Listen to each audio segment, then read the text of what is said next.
Helldivers 2, a game that is clearly and obviously inspired by Starship Troopers, both from the franchise and also the latest game in the franchise. I haven't played it, to be honest, but it seems to be the same kind of game. I don't know how strategical or tactical Starship Troopers was, but I'll say this about Helldivers 2. When looking at the videos, I thought it was going to be more arcade. After having it played a little bit, it's way more tactical than I thought it was going to be. I'm super excited to play the game. Seems like a lot of fun. I already enjoy what I've played so far. So let's jump into performance now. When it comes to the benchmarking, everything was done on 720. I don't know that this is going to be the right game for 1080. It really taxes our FPS, and there doesn't seem to be, at least at this point in time, any FSR or any kind of intelligent upscaling. There is upscaling, but it's a straight up resolution from what I see. So I tested on 720p, everything on low and native when it comes to upscaling. You could do 1080 and use the engine upscaling. I find it creates a bit of a softer digital image that I didn't really like. So I preferred to just put 720 and anti-aliasing or not, that depends on you. Onto the performance. So at 15 watt, everything is pretty well, as you'd expect it in terms of what chip is putting out with performance. But here's where it gets interesting. When we jump at 18 watt, you'll notice that the 7840U and the 6800U are a lot more stable when looking at the 1 percentile and 0.1 percentile. And these are the two devices that I have at 32 gigabytes of RAM, so I don't think it is by mistake.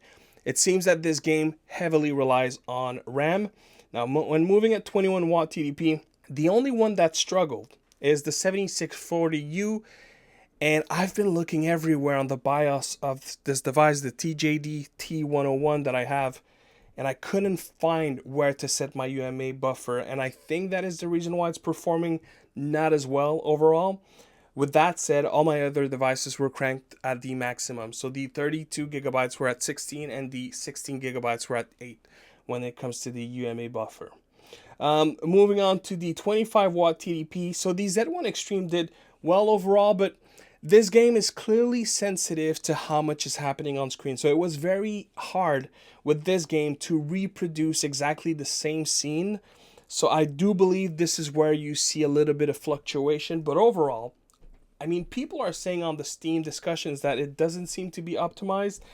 I don't know, man. When looking at that 0.1 and that 1 percentile, to me it feels optimized as long as you have the necessary requirements for it to be. But, it's not perfect for sure. Now, when moving per device, here you have the 6800U. Here you have the 7640U, the 7840U, and then last but not least, the Z1 Extreme.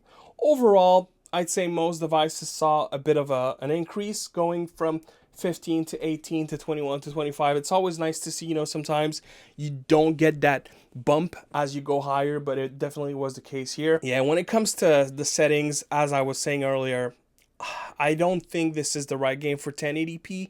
You could push it, but man, does it tax the device a lot.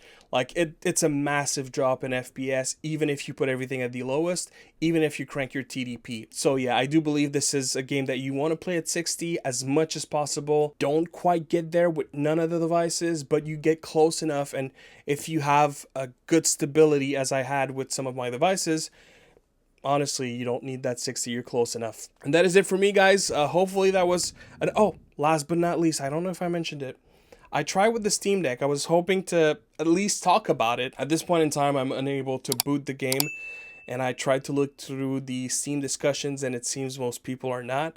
There is an anti-cheat engine that I had never heard of before. It seems to be the reason why people are not able to boot it, and I'll see you on the next one. Peace.